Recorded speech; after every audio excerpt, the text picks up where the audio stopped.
Muy buenas noches, queridos hermanos y quienes me escuchen. Una reflexión un poquito más larga sobre las Escrituras que no te va a venir mal, hermano, si es que por ahí te encuentras escuchando Primera de Pedro, capítulo 2. Vamos a ver algo muy interesante. Vamos a leer el versículo, a partir del versículo 1. Y nos aconseja Pedro y dice, desechando, como tenemos que vivir, desechando pues toda malicia, todo engaño, hipocresía, envidias y todas las detracciones, lo cual son todos los frutos que nosotros llevamos de nuestra propia raíz, el pecado. Llevamos esa herencia y no podemos hacer otra cosa. No nos sale otra cosa. Cuando en nosotros viene el instinto, la tensión del engaño, no lo podemos, no sale. Antes que lo detengamos, ya está a la puerta, ya está manifestándose y habla de malicia. Esa malicia que significa doble sentido. Eso es bien del mundo, doble sentido. Esa es una de las cosas que está como generalizado en nuestra sociedad y todo lo que se habla tiene doble sentido. Y para el cristiano es muy difícil no darle importancia a eso. Porque cuando dialogan con un cristiano, con nosotros que somos cristianos, el mundano quiere que vos también participes de esa malicia o segunda intención. Entonces está esperando una respuesta tuya. ¿Y qué respuesta le vas a dar si para vos eso es totalmente absurdo, es pecaminoso, ya no cuadra? Antes lo hacía, pero después de haber conocido a Jesús, uno siente que eso ya no está bien. Entonces te van tomando seguramente, porque esa es la malicia que está coordinada con el mundo y los que son mundanos y los que manejan el ambiente frívolo del mundo. Entonces vos vas quedando fuera y comienzan a discriminarte, a burlarse y todo aquello que está acompañado de que vos te haces el santo, de que vos te haces el puro, el bueno, el que esto y que el otro, y ahí es donde uno no puede defenderse, porque si le das palabra de verdad, es como para provocarlos, y se van a reír de lo que digas. Y Jesús de esto habló claro, dijo, no tiren perlas a los cerdos. Y esto es cierto, a veces uno no sabe cómo manejarse. Y lo que uno debe hacer es superarlos, ¿no? Superar la manera de contestar. Cuando hay un ambiente malicioso, huir es lo mejor. Y si no se puede huir, hacer silencio y ponerse a orar en lo íntimo, porque eso pega en el aire y es como que tenemos una ocasión de ponernos a tiro con el versículo que nos dice, resistid al diablo y huirá de vosotros. Muchísimas veces pasa que se cansan ellos si tienen que compartir con vos horas de trabajo, horas de lo que sea, y se cansan, te discriminan, pero en el fondo saben que eres la persona confiable y que cuando se ven mal van a venir y te van a decir, mirá, ¿sabes qué? No sé, vos sos la única persona que yo tengo para contarte esto y lo otro. Porque si bien no comparten en los hechos, comienzan a compartir el respeto que tienen sobre lo que vos mantenés firme, tu fe, tus principios, tus decisiones de seguir al Señor. El mundo se está poniendo cada vez más difícil para contenerlo. Nos viene una persecución muy grande. La malicia ya es algo común. No se puede participar en nada con la gente en la calle, en un video, en una relación, si no entra la malicia. Y cuando te confunden, seguro que te van a pedir disculpas, porque ellos han creído que vos sos uno más, que vas a reírte, que te vas a carcajear de lo que ellos hablan y de lo que ellos dicen, y de pronto se encuentran con que no. Entonces ahí no tienen explicación y se sienten mal. Eso nos hace concientizar que nosotros no estamos compartiendo la malicia. Que la malicia es el placer de la maldad, ya sea criticando, ya sea haciéndole bullying a alguien, burlándose descaradamente, más allá del respeto humano, lo que sea. Entonces, esto siempre ha sido la característica del mundano, que no ha conocido ni ha creído en el Señor Jesús. Engaño, todo es mentira. Creo que el otro día vimos algo de eso. Hipocresía, todo es hipócrita. Por eso cuando alguien se acerca y quiere hablarte es porque está cansado de la hipocresía, porque tuvo que hacer como todos hacen y dicen, pero él está cansado de eso, ¿no? Del ambiente, de las cosas que se juegan en medio de la conversación, etc. Y envidia, bueno, la envidia puede ser simplemente entre hermanos. Tenerle envidia al mundano quiere decir que uno no es cristiano.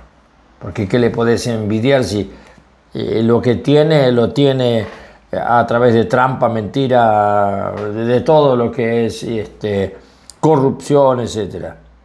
Y todas las detracciones, dice capítulo 2, versículo 1, detracciones. La traición, hoy nos reímos de este, mañana nos reímos del otro, etcétera, etcétera. No hay límite. El tema es pasarla bien a costilla de otro, destruyendo o tirando abajo sus valores. El versículo 2 dice, desead como niños recién nacidos la leche espiritual no adulterada, para que por ella crezcáis para salvación. Es una comparación. Leche espiritual es lo primero que uno va recibiendo cuando ha nacido a la vida de Cristo, y tiene que tener cuidado de que no sea adulterada. Tenemos clásicamente, históricamente, lo que es adulterado es porque está falsificado.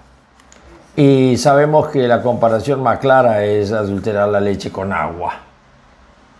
Entonces, cuando nosotros recibimos algo y nos viene aguado, ¿no? Y lo tomamos y lo sostenemos, ¿qué sería aguado? O adulterado. Leche espiritual. Pareciera que es espiritual. Una palabra que he escuchado de un predicador o de un hermano que aparece como ser una persona muy espiritual. Hay una diferencia entre ser espiritual y haberse espiritualizado. Y el que puede decir que manifiesta su personalidad espiritual, ese pega fuerte, porque es simplemente un transmisor del Espíritu Santo que vive en él. Ahora, cuando él transmite espiritualidad, ¿no? Así como si fuera un formato de espiritualidad, habla de las Escrituras, pone las cosas rectas, pero después en su vida, en sus hechos, no es coherente con lo que dice. ¿Y por qué entonces no es coherente? Porque ahora juega a las dos formas. Él se espiritualiza con versículos bíblicos, pero su espíritu no está impregnado del poder de Dios, del Espíritu de Dios. Su mente sigue siendo humana, puramente humana, y no es la mente de Cristo. Y la Escritura nos dice que nos ha sido dada a nosotros la mente de Cristo. ¿Y qué es esto? Y es que yo comienzo a distinguir entre lo que yo pienso y lo que Cristo piensa. ¿Dónde sacamos el pensamiento de Jesús? De las Escrituras. Podemos leer 1000 veces un pasaje de uno de los 4 evangelios y no sacamos nada.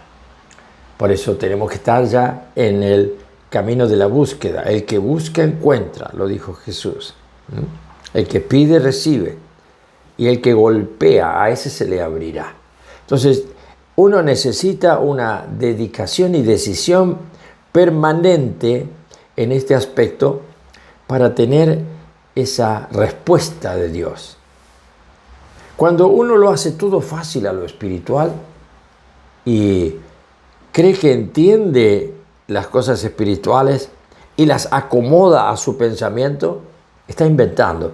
Por eso va como el lobo que muestra la oreja, vistiéndose de oveja. ¿Por qué es eso? Porque está como dándole un formato a la palabra de Dios e inmediatamente la pone en práctica, pero no es por obediencia, es porque le agrada y le da prestigio y le hace sentir que todos lo admiran porque él es espiritual. Se está espiritualizando a sí mismo y eso le va a llevar a crear en sí mismo una imagen de soberbia.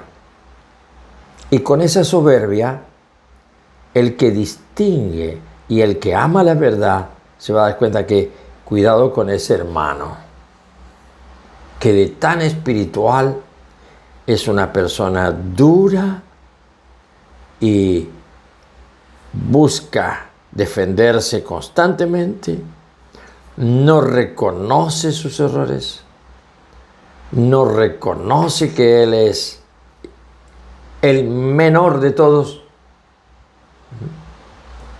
Y la Escritura que dice, cada uno considere al otro superior a sí mismo. Entonces, hace un juego de acomodamiento de versículos y él habla como si fuera palabra de Dios y entra en un camino falso y peligroso. Eso nos puede pasar a todos, a cualquiera. Entonces,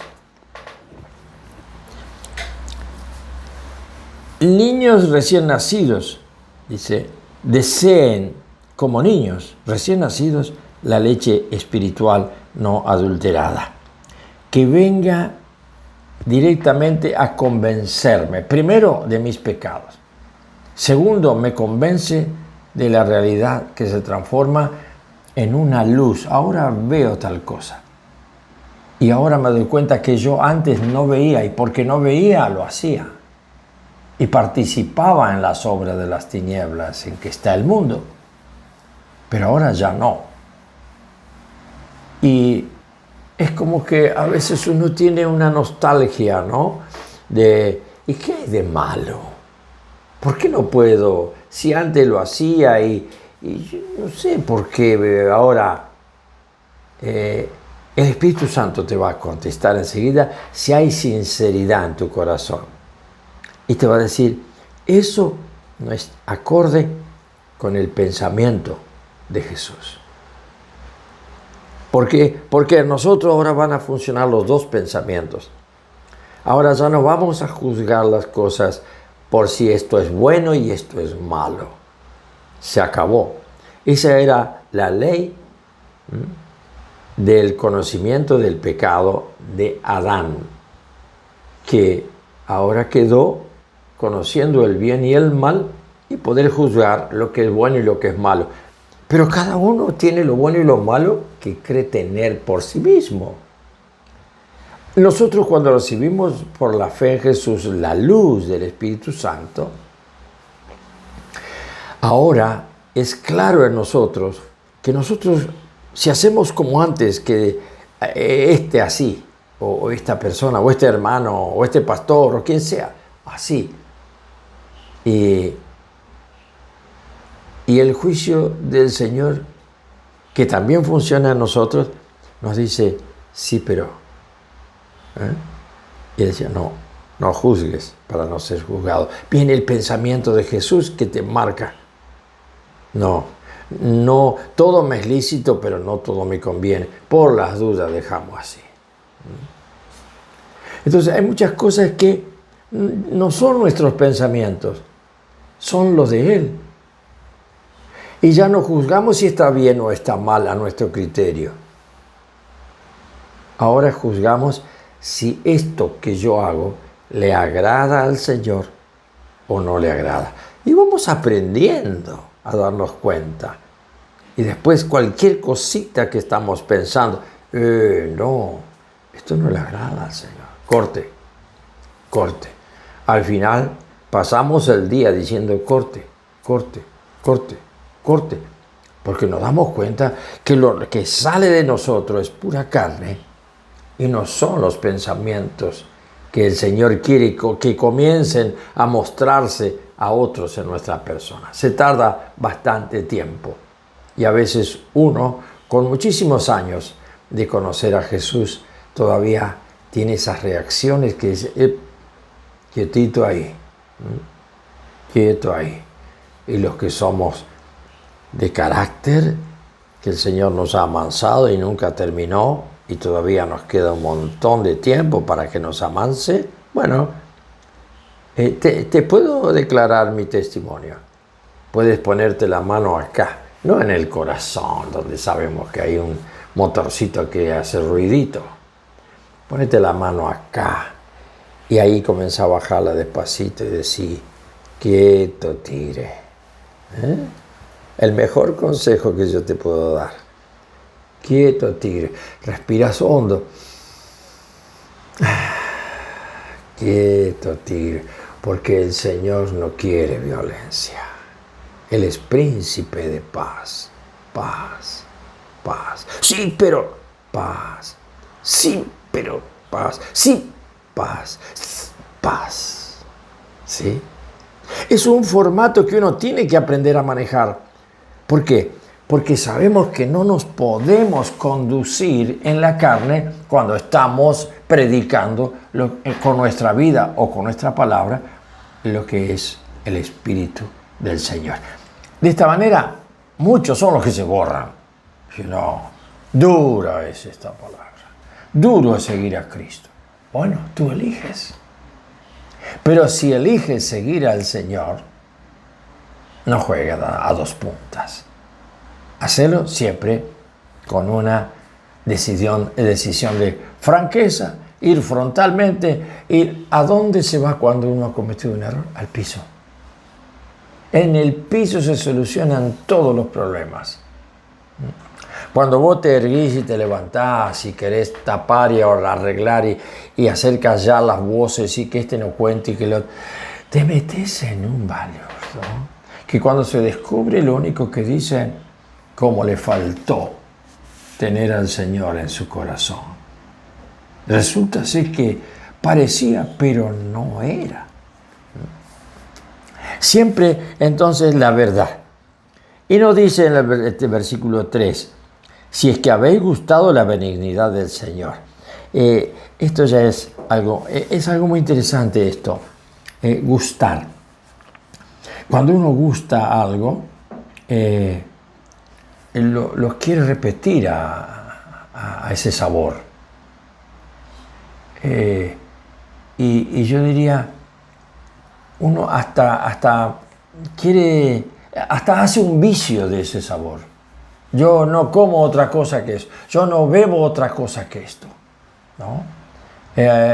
Esto es lo que... Y ese vicio, si lo damos vuelta y le damos el aspecto como de bueno, un vicio bueno que aparentemente no existe, pero yo me doy el lujo de decir, agárrate un vicio. No hagas nada sin sentir el sabor de su benignidad. Toda una figura retórica, poética, pero que te da a entender de que el sabor es gustar. No busques otros sabores, ¿no? Si gustaste que el Señor es tan bueno con vos y que te perdona y que esto y que lo otro, bueno, siempre reconoce que sí, Señor, me rindo. Y de esa manera, con el tiempo, el tigre muere de viejo. De viejo, pues ya no encuentra, no tiene más fuerza, etc. Me refiero al tigre que es nuestra carne. Se va como rindiendo, etcétera, etcétera. Y comenzamos a dar los frutos espirituales de Juan 15, que como nos ha injertado en la vid verdadera, la raíz tiene la savia de la vida divina de Dios. Entonces, cuando damos fruto, sin darnos cuenta, mostramos el pensamiento de Jesús, que ya es nuestro. O sea, hacemos la imagen que dio Jesús. Sale la rama, pero esta higuera que da fruto es una rama injertada en un tronco. Ahora el tronco resulta ser que la figura de Jesús ya no está con nosotros. La figura de Jesús de Nazaret está sentado a la diestra del Padre, en la gloria del Padre. Un día participaremos de esto. Y en la tierra también podemos participar de su gloria muchas veces. Pero la planta que estuvo 33 años, la vid que estuvo 33 años en la tierra, dejó el tronco. Esto también Jesús lo pone como una figura. Y hubo injertos en ese tronco. Cada vez que el Señor nos llama y llama a alguien y le regala la fe, esa persona comienza a alimentarse leche espiritual. Volvemos al versículo anterior. ¿De dónde la toma? Es como el gajito injertado que comienza a desarrollarse en el tronco de la vid. Las uvas que van a salir van a ser las mismas uvas que producía Jesús. O sea, para entender esta imagen espiritual, ustedes me ven a mí hacer milagros, resucitar muertos, predicar el reino de Dios, etcétera, etcétera. Pero saben, cuando yo me vaya, mayores cosas que yo haya hecho, ustedes van a hacer. Ahí está la figura. Hasta que eso no lo entendemos y no dejamos que esa fe de que somos injertos en la naturaleza divina, o injertados, injertos e injertados. Somos una rama de Dios en la tierra. Y si nunca damos uvas que sean apetecibles por aquellos que están buscando ese fruto anunciado y no lo pueden probar porque nadie lo tiene, entonces somos frustración para Dios. No le damos gozo ni alegría. ¿Por qué? Porque nos estamos cristianizando, nos estamos espiritualizando y somos nosotros solamente que estamos interesados en nosotros mismos, teniendo los atributos de Dios para provecho propio. Y eso es descartado. Entonces, ¿qué dice Jesús en esa parábola? Que el Padre es el que poda. Y la poda, ya sabemos para qué es, para que dé más vigor y mejor fruto y más fuerza esa rama. Ahí están anunciados y explicados por qué las contradicciones y las pruebas en nuestra vida. Es para fortalecernos en fe. Nosotros creemos, como conozco por ahí a alguien que me dijo que se le murió su hija y no quiere saber nada de Dios. Y ya hace un tiempo, Dios es malo conmigo, no quiero saber más nada de Dios. No pudo entender y rechazó. Muchísimos se han acercado al Señor y estaban en un tiempo de caminar y creyeron que esa felicidad que tuvieron al comienzo iba a ser para siempre. Gozo, aleluya, gloria, bendición, bendición, bendición. Y llegó un momento que Dios dijo, bueno, es tiempo de que madures, hijo. Y no vas a quedar para siempre así. Así que le puso un par de pruebas y para esta señora fue una prueba muy fuerte. Falleció su hijo o su hija y ¡pum!, explotó. No pudo sobrellevar. Ahora, qué curioso que la Escritura nos dice que no hay ninguna prueba que nos ponga el Señor que a su vez no nos ponga el respaldo, la gracia suficiente para que con una decisión de quedarnos porque Él es soberano y sabrá por qué lo hace, nos quedamos ahí. Y dice que eso es la fuerza que Él nos transmite y podemos superar. Así que el que cae en una prueba y se hunde en la incredulidad y se enoja con el Señor, tiene juicio. Porque si hubiera tomado la otra postura, estaría y permanecería fiel al Señor. Así que acá estamos entonces. Versículo 4. Dice que tenemos que tener estas condiciones para poder acercarnos a Jesús, piedra viva, desechada ciertamente por los hombres, mas para Dios escogida y preciosa. Y esto es un poco la imagen de lo que tenemos que tener claridad. No es que es una especie de estructura mental de parte del Padre. Ahí va mi hijo, él va a hacer tal cosa, va a dar su vida y va a derramar su sangre para que ustedes sean salvos. Y el que crea en él, todo una cuestión articulada como si fuera no una literatura. Tampoco podemos decir que es un esquema de tarea. Acá hubo dolor de parte de Dios.